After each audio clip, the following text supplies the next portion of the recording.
Namaskaram. Today's subject is cancer.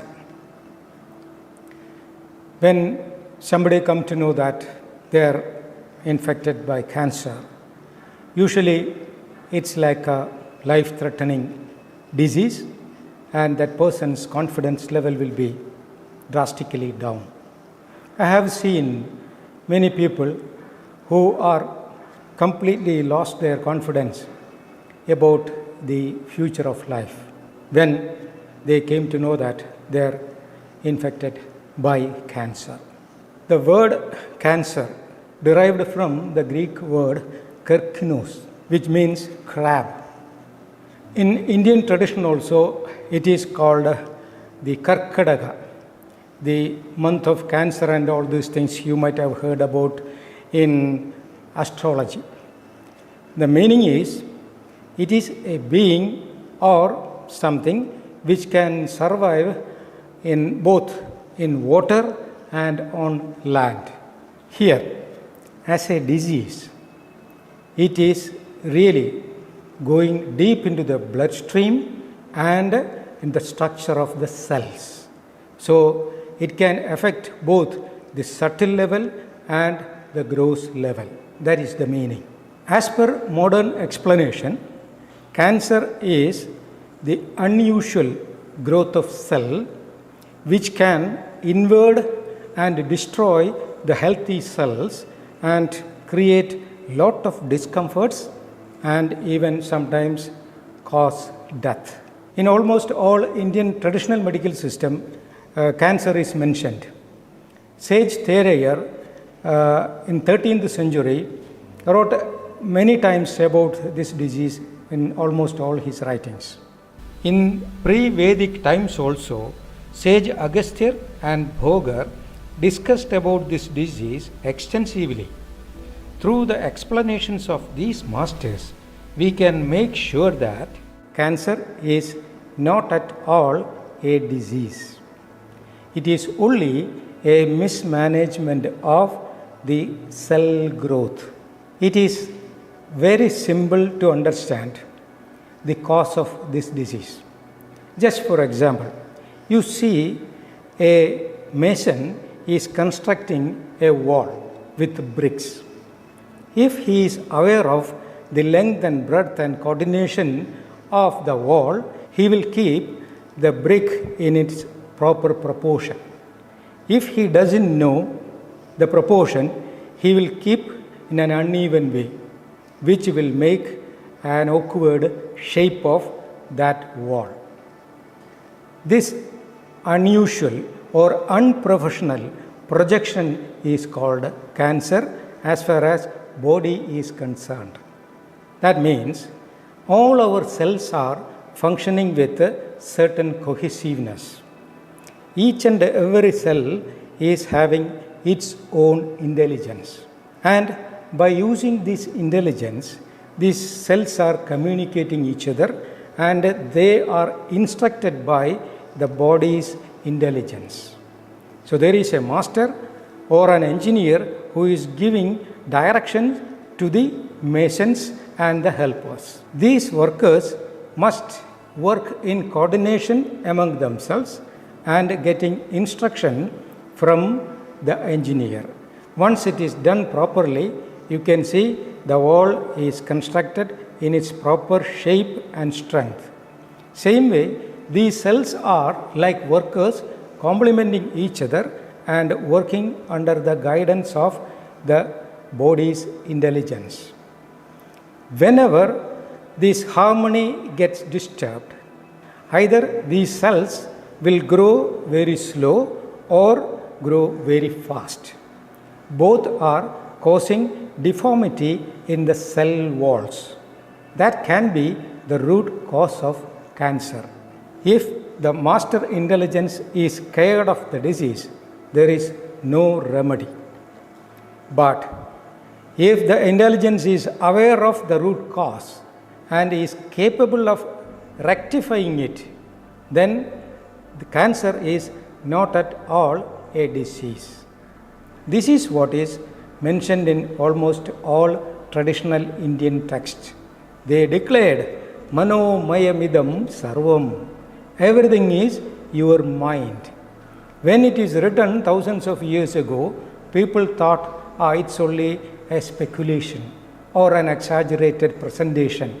But now we can see quantum physics, ultra modern quantum physics is declaring the same. Train the mind, then body will obey its command. That means mind, the energy is manifesting as matter. If something is properly installed in the fundamental level of the mind, gradually that will be reflected in the matter level. That is what we have to take it as mind as medicine. If I am getting cancer, first what I should do is, I should come to know where the problem started and how it started. Then I have to do some homeworks to rectify the cause of that disease. Along with that, I have to use 4 types of energies to rectify or deal with the disease. They are first Anna Balam. In Sanskrit, Anna means food. You have to eat the proper food. How?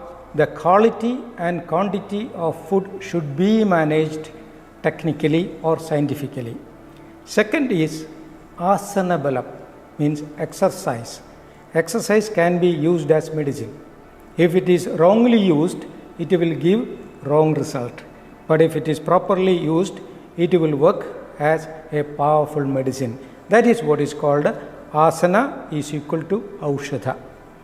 The first one is annam aushadam, means food as medicine. Second is asanam aushadam, means exercise as medicine.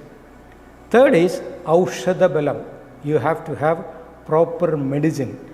It can be traditional medicine or modern medicine. It should be taken from an experienced doctor. So we have to combine these 3 powers, balas, along with prana balam. That is the vital part everybody should focus on. What is prana balam? Yatha prana, tadha mana. Nobody knows what the mind is. If you check the meaning of mind in the dictionary, you cannot find anything, because so far nobody has explained what mind is. Only thing what we know is, when mind is disturbed, you will have an irregular breath. That means the mind is directly connected to the respiratory system. If you are mentally disturbed, have some deep breaths. Immediately you will come to know there is a relief. What does it show? Mind and prana are complementing each other. When you have some deep controlled breath, the mind will be under your control. This is the technique.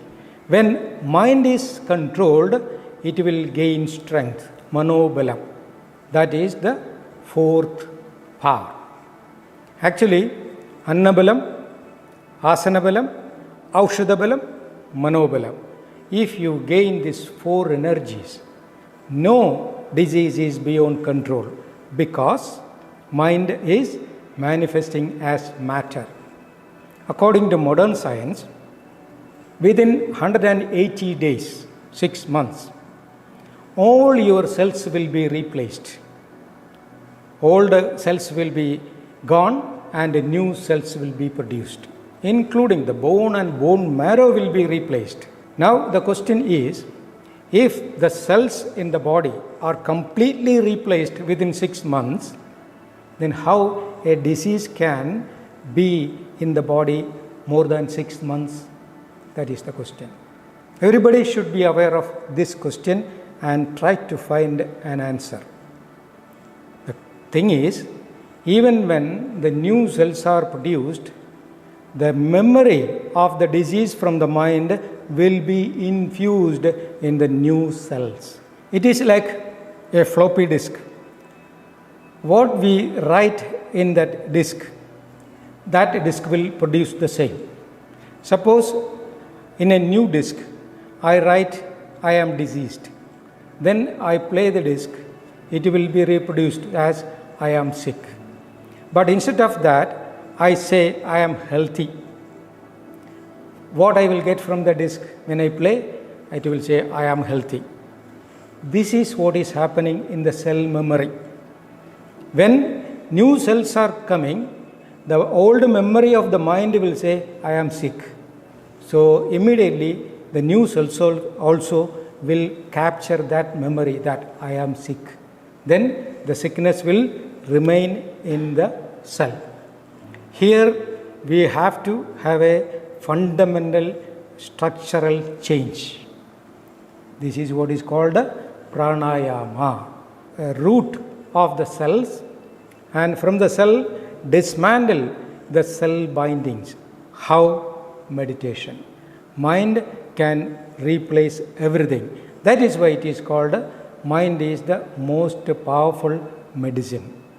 The moment you learn how to use mind as medicine, no disease is beyond control.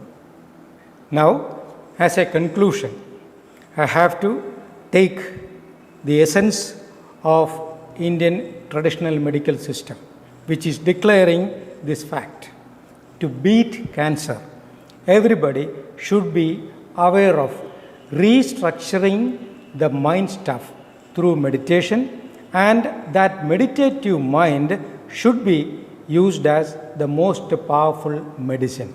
Now, I wish a fast recovery for people who are suffering from this disease by using the power of your own mind, and others who are worrying about this disease. No need to worry so long as you are relying on your own inner power. That is the power of meditation and the power of your own mind. Thank you.